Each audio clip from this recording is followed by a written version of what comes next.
What's the latest there, Molly? Hi, Roger. I'm here at the base of the Taylor Street Bridge along the Winooski River, which is just now starting to recede after reaching major flooding levels. Just to give you an idea of how high it was, a few hours ago, the water levels were as high as the mouth of that drain spout, all a result of last night's severe storms. Now, Roger, city officials are urging people to cut back on their water usage. They say the sewer system is backed up due to flooding, and if it doesn't drop, they're going to have to cut off water to the city. All right, Molly Smith reporting live today in Montpelier. Thank you. Crews were called to the Huntington Gorge around 4:15 this afternoon. Molly Smith is there with the latest. Molly, what's going on?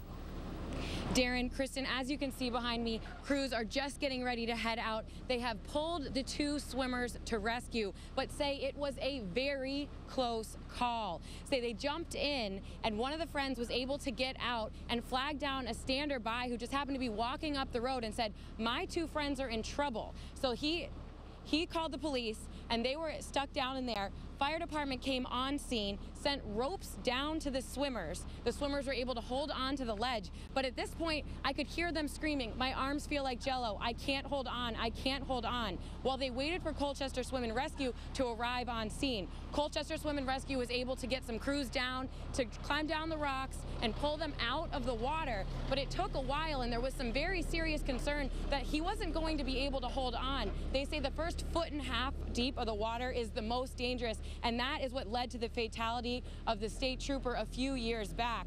Now, authorities say over 20 people have been killed here, and there are several signs. This sign right behind me says 15 people have died in this gorge. There are mementos to the folks who have lost their lives. There are signs crediting those people. People still choose to get in the water, and authorities say it's just not a good decision, but at some point it just ends at education.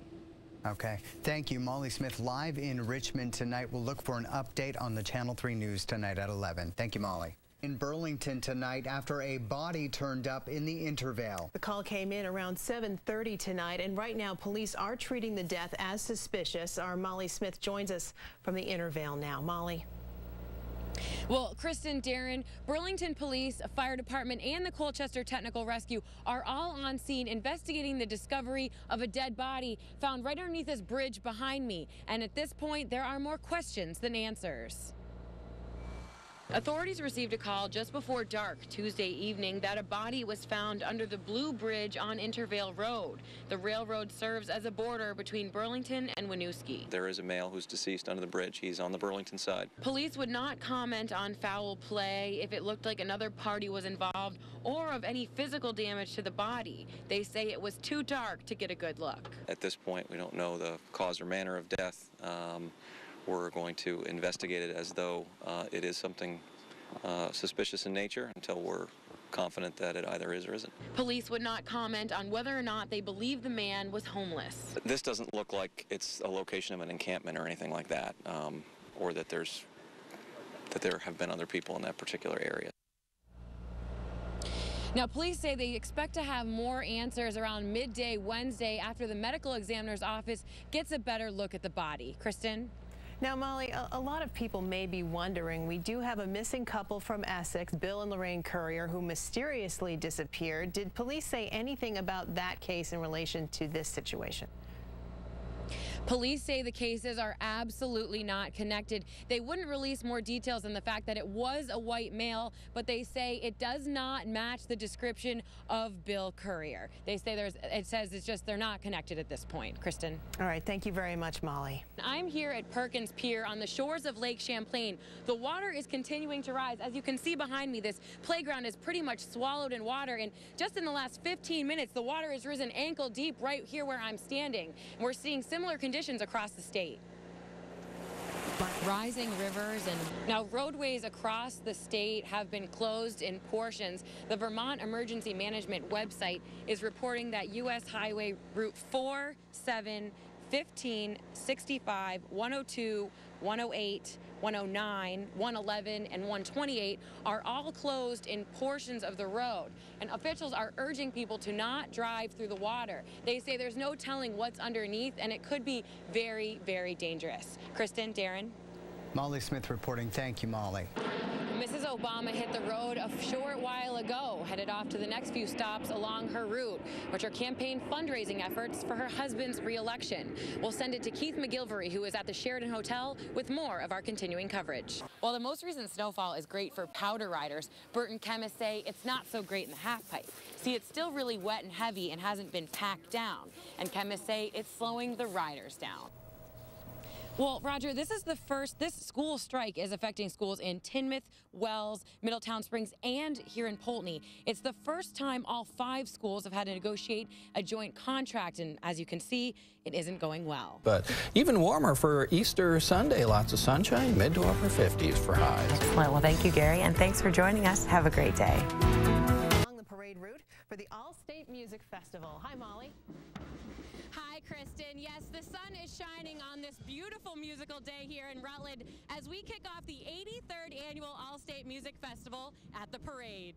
And this is just the beginning. Thursday will be the scholarship performance, followed by the jazz ensemble on Friday, and the grand finale Saturday, all held at the Rutland Middle School. The first time in 10 years Rutland has played host to this event. Kristen? Hi, everyone. Hope you're having a great Thursday so far. I'm Molly Smith. A Northeast Kingdom man accused of beating his mom with a cane is now facing new charges. Michael Kubisek of Danville allegedly attacked his 75-year-old mother in January because he was upset that the pipes in the home were frozen and the phone wasn't working. Now he's also facing felony drug charges. According to the Caledonian Record, authorities caught the 47-year-old growing marijuana. He faces up to 3 years in prison for the new charges and up to 15 years behind bars for the alleged assault. New Yorkers say they are skeptical about the state's new budget deal. The deal was struck behind closed doors last week between leading lawmakers and Governor Andrew Cuomo.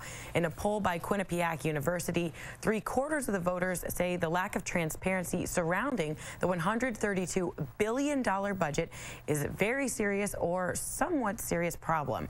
Cuomo defends the budget process as an essential to adopting a spending plan and running government. An immunization debate is resurfacing at the State House. A House committee has reversed a decision by the Senate reinstating philosophical exemptions for parents who don't want their kids to get vaccinated. Right now, parents can choose not to have their kids vaccinated for philosophical, religious, or medical reasons. The Senate bill would have that eliminated on philosophical exemption in an effort to get more kids vaccinated. Well, there's a new name for the Department of Banking, Insurance, Securities, and Healthcare Administration. BISHCA will now be called the Department of Financial Regulation. Officials say the simpler name makes sense. A neighborhood in Brattleboro is banding together to fight crime. Community members near Elliott Street in downtown Brattleboro are concerned about the increased noise, crime, and drug activity in the area. A task force called Your Elliott Street Neighborhood is meeting on a regular basis to brainstorm ways of addressing the problem. The group handed out 125 surveys in the neighborhood, and nearly 40% of them were returned. What we're learning is that people really want to be connected to each other. So they really want opportunities to have potlucks and green up days and gardens in the park, and they want to make the neighborhood more beautiful. They want to get the town more involved with more police presence, better lighting. The final results of the survey will be released at a neighborhood event in May. Organizers say setting up a neighborhood watch program and regular neighborhood parties and some possible solutions are being explored. Well, what are we looking at for today, Gary? We're looking at slowly improving weather through the day and over the next few days as well. Today we'll start with clouds, even a few flurries in the morning, but then gradually clearing out the skies as we go through the afternoon. High temperatures mid-40s. It is going to be another breezy day today and tomorrow as well. Tomorrow a little more sunshine and warmer, 45 to 52 for highs. That goes for Saturday too. Partly cloudy, upper 40s, low 50s, but even warmer for Easter Sunday. Lots of sunshine, mid to upper 50s for highs. Well, thank you, Gary, and thanks for joining us. Have a great day.